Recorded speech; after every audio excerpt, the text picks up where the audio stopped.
देखिए, बालासोर में हुई दुर्घटना ने पूरे देश को झकझोर के रख दिया। 3 ट्रेनें आपस में टकराई, जिसके बाद करीब 250 से ज्यादा लोगों की इस दौरान मृत्यु हो गई। वहीं करीब 900 से ज्यादा लोग घायल बताए जा रहे हैं। इस पूरे मामले में प्रधानमंत्री नरेंद्र मोदी ने कल शाम 7 बजे के आसपास से ही घटना पर नजर बनाई हुई है। रेल मंत्री से लगातार वो अपडेट ले रहे थे। आज प्रधानमंत्री नरेंद्र मोदी घटनास्थल पर पहुंचे। इस दौरान रेल मंत्री अश्विनी वैष्णव भी मौजूद रहे।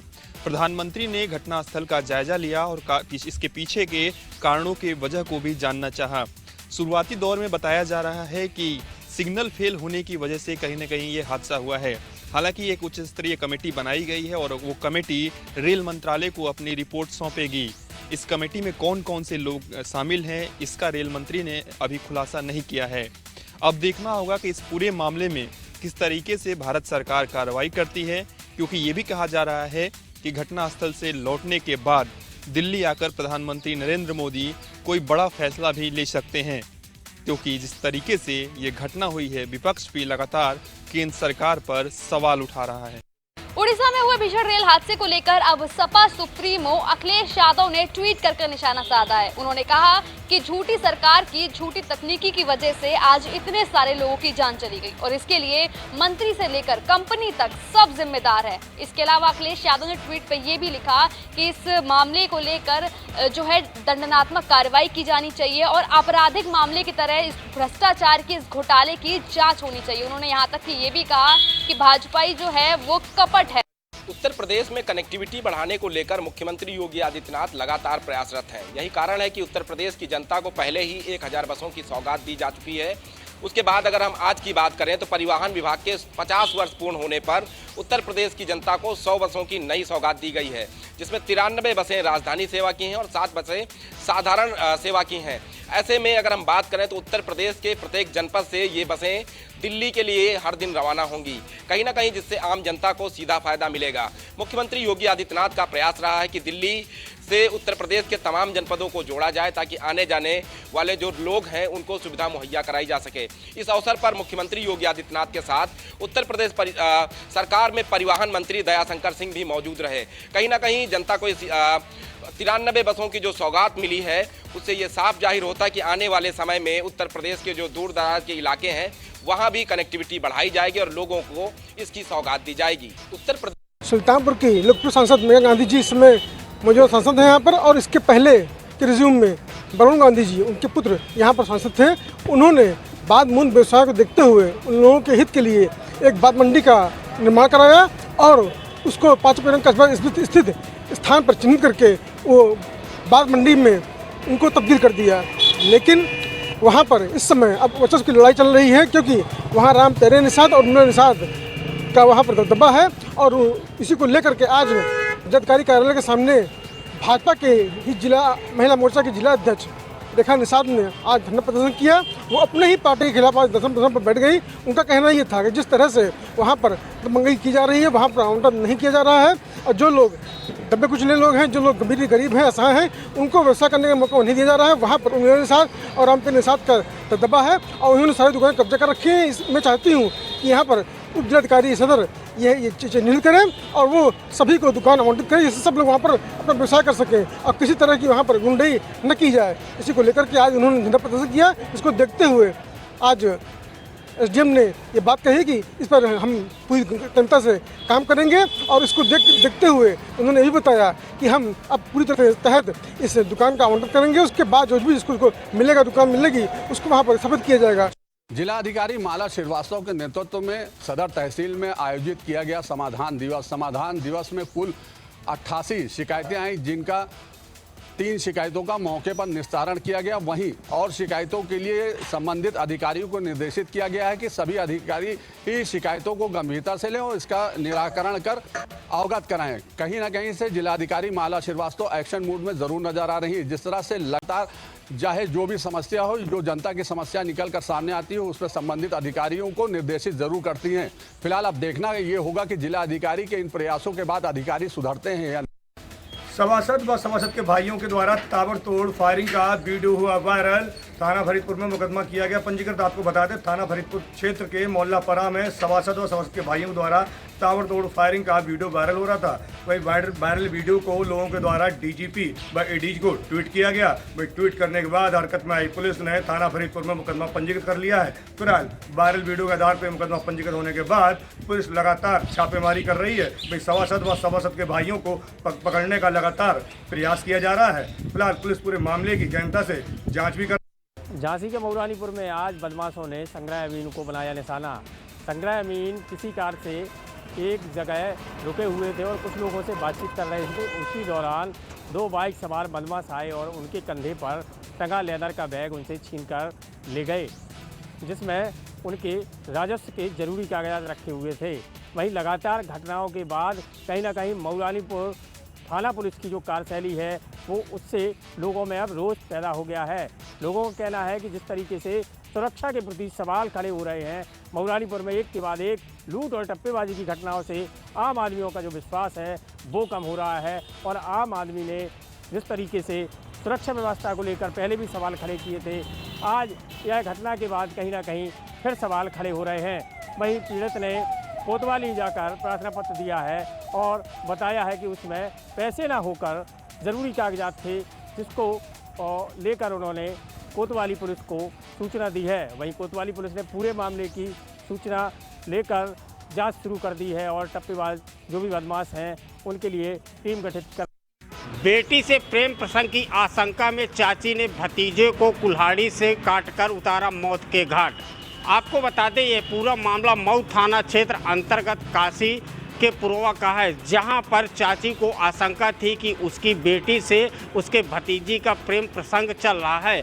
इसी आशंका को लेकर के चाची ने भतीजे के ऊपर कुल्हाड़ी से जोरदार वार कर दिया था, जिससे भतीजा गंभीर रूप से घायल हो गया था। घायल अवस्था में आनन फानन पर आसपास के लोग और परिजन उसको संबंधित सामुदायिक स्वास्थ्य केंद्र पर इलाज के लिए ले गए, जहां पर डॉक्टरों ने उसको प्रयागराज के लिए रिफ़र कर दिया था। रास्ते पे ले जाते वक्त भतीजे ने दम तोड़ दिया था। यह पूरा मामला मऊ थाना क्षेत्र अंतर्गत काशीनाथ के पूर्व का है। फिलहाल इस मामले को लेकर के पुलिस गंभीर धाराओं पर मामला दर्ज कर लिया है। अब देखना यह होगा कि आगे किस तरह की कार्रवाई करती है। बेटी से प्रेम प्रसंग। बिजनौर के मंडावर मोहम्मदपुर में आज ऐसी घटना देखने को मिली है जिसे सुनकर लोग हैरान हैं। जी हां, आपको बताते चलें, बिजनौर के मोहम्मदपुर में एक शराबी पति से तंग आकर पत्नी व बच्चों ने जहर खा लिया। जी हां, आपको बताते चलें, पत्नी लगातार अपने पति से शराब पीने को मना कर रही थी, जिससे नाराज होकर आज पत्नी व अपने बच्चों को जहर दे मेरठ रेफर हो गई और आज जिंदगी मौत से जूझ रही है। जी हां, आपको बताते चलें, 6 साल पहले लियाकत की शादी नरगिस से हुई थी और नरगिस के अब 2 बच्चे हैं, जुबैदा व जोया। आज लगभग 4 साल से लगातार परेशान होने के बाद नरगिस ने अपने बच्चे जोया व जुबैदा के साथ जहर खा लिया। फिलहाल नरगिस और जोया जुबैदा की सीरियस हालत है। डॉक्टरों ने उनको मेरठ रेफर कर दिया है। अगर बात करें उसके पति लियाकत की, तो लियाकत का कहना है कि हाँ, मैं शराब तो पीता था, लेकिन मुझे नहीं पता था कि इतनी नाराज़ होकर और वो जहर का सेवन कर लेगी। लगातार पुलिस पर चेकिंग कर रही है और उनका कहना है कि हम लगातार प्रयास कर रहे हैं, किस वजह से उसने जहर खाया है तो तभी पता चल पाएगा जब नरगिस होश में आएगी। फिलहाल बताया ये जा रहा है नरगिस ने शराब से ही नाराज़ होकर जहर खाया था और तीनों इस समय ज़िंदगी मौत के बीच जूझ रहे हैं। कुशीनगर पुलिस ने 4 साल के मासूम बच्ची के साथ हुए दुष्कर्म के मामले में तथाकथित डॉक्टर को गिरफ्तार करते हुए आज खुलासा किया है। हालांकि खुलासा के पीछे पुलिस ने यह भी बताया है कि ये तथाकथित डॉक्टर बिहार प्रांत का रहने वाला है, जो पड़ोसी जनपद कुशीनगर में आता था और डॉक्टर बन के बच्चों के साथ दुष्कर्म करने का प्रयास करता था। पूरा मामला कुशीनगर जनपद के सेवरही थाना क्षेत्र के एक गांव का है, जहां पर पड़ोसी प्रांत बिहार के गोपालगंज जनपद के निवासी एक तथाकथित डॉक्टर के द्वारा बीते 30 मई को आया गया और गांव के बाहर खेल रही एक 4 साल के मासूम बच्ची के साथ उसके द्वारा जबरन दुष्कर्म करके घटना को अंजाम देने के बाद वह फिर से बिहार प्रांत फरार हो गया। और पुलिस इस मामले को लेकर हालांकि तत्परता दिखाई और पीड़ित परिवार के तहरीर पर मुकदमा भी पंजीकृत कर ली। पुलिस के द्वारा जांच पड़ताल करने और वांछितों के खिलाफ चलाए जा रहे अभियान के तहत पुलिस के द्वारा कल यानी कि 2 जून को गिरफ्तार किया गया है और आज पुलिस इस मामले में गिरफ्तार अभियुक्त के खिलाफ 195/2023, 376 AB, 5/6 पॉक्सो एक्ट के तहत अभियुक्त को गिरफ्तार कर आज पुलिस जेल भेज रही है। इसका खुलासा करते हुए पुलिस क्षेत्राधिकारी जितेंद्र सिंह कालना ने बताया कि यह अभियुक्त वांछित चल रहा था। कच्ची शराब के खिलाफ जिला प्रशासन ने छेड़ी मुहिम। आपको बता दें कि गोरखपुर जिले में आबकारी विभाग की टीम ने कई थाना क्षेत्रों में कच्ची शराब के खिलाफ अभियान चलाया। कच्ची शराब के इस खिलाफ अभियान में खासतौर से आबकारी विभाग की टीम ने सैकड़ों लीटर निर्मित शराब को बरामद किया, सैकड़ों कुंटल लहन को मौके पर नष्ट किया, कई लोगों को अरेस्ट भी किया।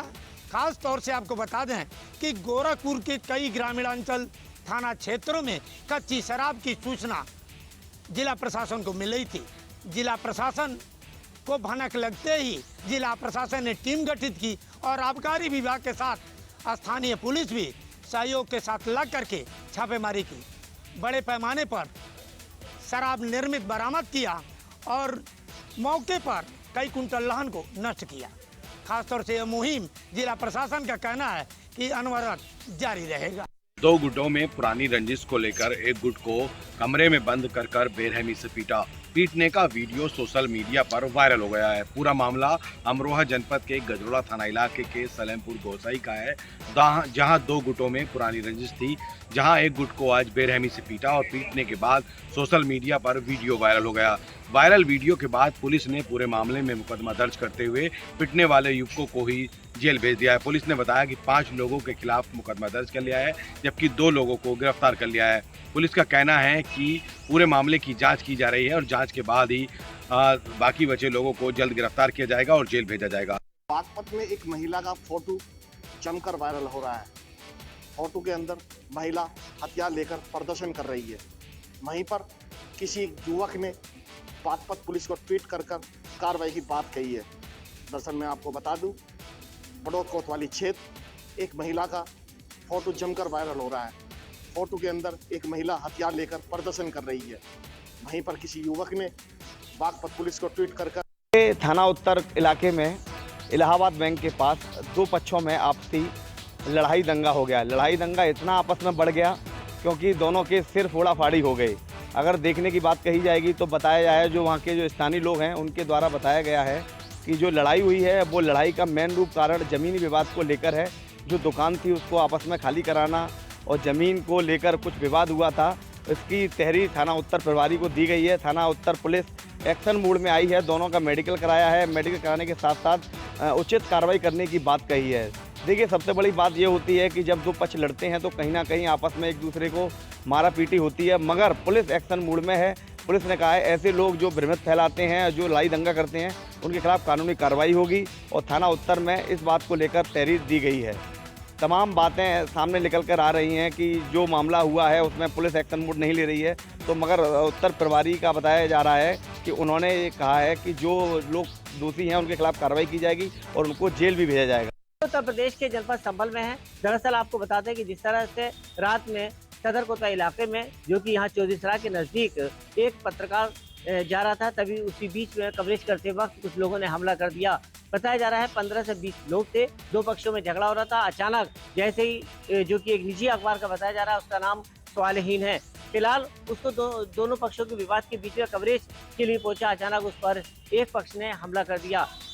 जो पत्रकार सवालहीन है वो घायल है, काफ़ी गंभीर चोटें हैं। उसके जिस्म पर लाठी डंडे और धारदार हथियारों के निशान हैं। फिलहाल उसका कहना है कि वो जैसे ही पहुंचा, पब्लिक ने उस पर हमला बोल दिया और कवरेज की उसको सूचना मिली थी। दरअसल लगातार जिस तरह से देखा गया है कि कहीं ना कहीं जब भी पत्रकार कहीं जा रहे हैं तो अक्सर इस तरह के हमले दिखाई दे रहे हैं। इधर सभी पत्रकारों में इस बात को लेकर रोष है। उनका कहना है कि जल्द से जल्द जो अभी आरोपी हैं उन आरोपी के खिलाफ सख्त कार्रवाई की जाए, इसकी जांच की जाए, आखिर इसके पीछे किसका हाथ है, कौन इसका किसने इसकी स्क्रिप्ट लिखी थी। उत्तर प्रदेश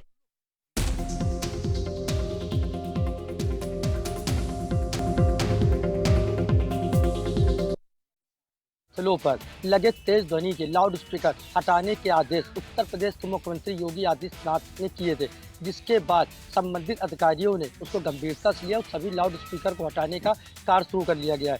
अगर बात करें कानपुर की, तो यहाँ पर अब तक सभी 4 जोन से 320 लाउड स्पीकर को हटा दिया गया। सबसे ज़्यादा ईस्ट जोन में 117 लाउड स्पीकर हटाए गए हैं। आपको बताते चलें कि तेज़ ध्वनि से बजने वाले लाउड स्पीकर तो की जांच में जब बात सामने आई थी कि काफ़ी तेज़ ध्वनि के लाउड स्पीकर बजते हैं, जिसको गंभीरता से लेते हुए मुख्यमंत्री ने आदेश किया था, जिसके बाद अब लाउड स्पीकर हटाने का कार्य शुरू कर दिया गया है।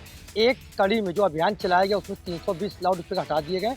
बाकी अन्य लाउड स्पीकर हटाने के लिए कवायद जारी है। लगातार संबंधित थानेदार, चौकी इंचार्ज उन सभी धार्मिक स्थलों से लाउड स्पीकर हटा रहे हैं जो तेज़ ध्वनि से बजते हैं या उस परिसर से बाहर आवाज़ जाती है। अब देखने वाली बात यह होगी कि मुख्यमंत्री के आदेश को जिस तरह गंभीरता से लिया गया है, क्या आगे भी यह गंभीरता जारी रहेगी और लाउड स्पीकर को हटाया जाएगा या फिर शुरुआती दौर पर यह अभियान चलाकर आगे ठप कर दिया जाएगा। सभी धार्मिक शिक्षा विभाग के बाबू की एक ऑडियो और वायरल हुई है। उस ऑडियो में खुद बाबू कबूल रहा है कि आगरा के अंदर उसने कितना बड़ा एम्पायर खड़ा किया है। उसमें खुद कबूल रहा है कि यूटा के प्रदेश अध्यक्ष राजेंद्र राठौर से भी बड़ा एम्पायर खड़ा किया है। उस एम्पायर को खड़ा करने में काफी समय जरूर लगा है, जिसके चलते भ्रष्टाचार लगातार चरम सीमा पर है।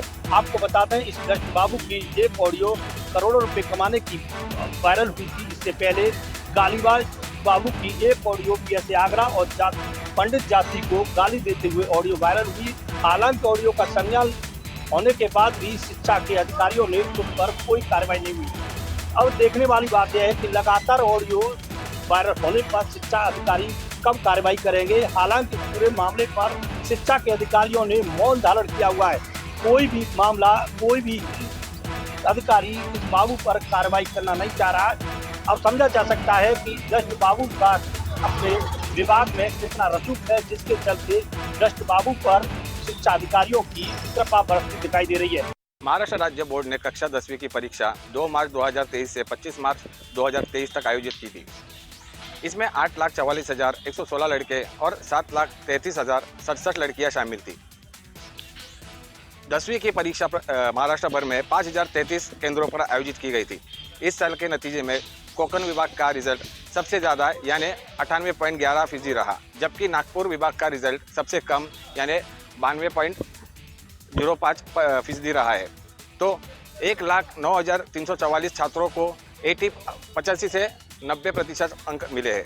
महाराष्ट्र यूपी के बुलंदशहर में उस टाइम हड़कंप मच गया जब 6 दिन से गायब युवक का शव नहर में मिलने से परिजनों ने आनन फानन में मौके पर पहुंचकर थाना पुलिस को मौके पर बुलाया और सबको बाहर निकाला। पुलिस ने जब पंचनामा की कार्रवाई शुरू की तो परिजनों ने सबको नहीं उठाने दिया। हालांकि बड़े गंभीर आरोप थाना पुलिस पर लगाए आहार में, क्योंकि 6 दिन से शिवम गायब था और नहर के किनारे उसका शव मिला है। पुलिस ने पूरी तत्परता दिखाते हुए नहर से सबको निकालने के बाद पंचनामा की जब कार्रवाई शुरू करी थी तो परिजनों ने हंगामा काट दिया और हंगामा और जाम लगा दिया कि हत्या आरोपी को गिरफ्तारी के लिए। जब पुलिस ने पंचनामा की कार्रवाई करते हुए एक हत्या आरोपी को गिरफ्तार करके आहर थाने में हिरासत में लिया। कई थाने की फोर्स वहां पर पहुंची। सीओ अनूप शहर और जहांगीराबाद पुलिस मौके पर पहुंचने के बाद काफ़ी देर बाद परिजनों को समझाया गया, फिर आगे की कार्रवाई की गई। हालांकि पूरे मामले में देखा जाए शिवम 6 दिन से गायब था, जिसके चलते थाने पुलिस पर लगातार गंभीर आरोप लग रहे थे। थाना पुलिस ने जल्द ही शीघ्र पूरे मामले को अपने संज्ञान में ले लेते तो कहीं ना कहीं शिवम सकुशलता बरामद होता। हालांकि पूरे मामले को देखा जाए तो शिवम 6 दिन से गायब था और नहर जटपुरा की नहर में उसको सब मिला। सब मिलने के बाद में पुलिस ने बाहर निकाला और पंचनामा की कार्रवाई करते हुए पीएम के लिए बुलंदशहर थाना उत्तर इलाके में इलाहाबाद बैंक के पास 2 पक्षों में आपसी लड़ाई दंगा हो गया। लड़ाई दंगा इतना आपस में बढ़ गया क्योंकि दोनों के सिर फोड़ा फाड़ी हो गई। अगर देखने की बात कही जाएगी तो बताया जाए जो वहाँ के जो स्थानीय लोग हैं उनके द्वारा बताया गया है कि जो लड़ाई हुई है वो लड़ाई का मेन रूप कारण ज़मीनी विवाद को लेकर है। जो दुकान थी उसको आपस में खाली कराना और ज़मीन को लेकर कुछ विवाद हुआ था। इसकी तहरीर थाना उत्तर प्रभारी को दी गई है। थाना उत्तर पुलिस एक्शन मोड में आई है। दोनों का मेडिकल कराया है। मेडिकल कराने के साथ साथ उचित कार्रवाई करने की बात कही है। देखिए, सबसे बड़ी बात ये होती है कि जब दो पक्ष लड़ते हैं तो कहीं ना कहीं आपस में एक दूसरे को मारा पीटी होती है, मगर पुलिस एक्शन मूड में है। पुलिस ने कहा है ऐसे लोग जो भ्रमित फैलाते हैं, जो लड़ाई दंगा करते हैं, उनके खिलाफ कानूनी कार्रवाई होगी और थाना उत्तर में इस बात को लेकर तहरीर दी गई है। तमाम बातें सामने निकल कर आ रही हैं कि जो मामला हुआ है उसमें पुलिस एक्शन मूड नहीं ले रही है, तो मगर उत्तर प्रभारी का बताया जा रहा है कि उन्होंने ये कहा है कि जो लोग दोषी हैं उनके खिलाफ कार्रवाई की जाएगी और उनको जेल भी भेजा। महाराष्ट्र राज्य बोर्ड ने कक्षा 10वीं की परीक्षा 2 मार्च 2023 से 25 मार्च 2023 तक आयोजित की थी। इसमें 8,44,116 लड़के और 7,33,067 लड़कियां शामिल थी। 10वीं की परीक्षा महाराष्ट्र भर में 5,033 केंद्रों पर आयोजित की गई थी। इस साल के नतीजे में कोकण विभाग का रिजल्ट सबसे ज़्यादा यानी 98.11% रहा, जबकि नागपुर विभाग का रिजल्ट सबसे कम यानी 92.05% रहा है। तो 1,09,344 छात्रों को 80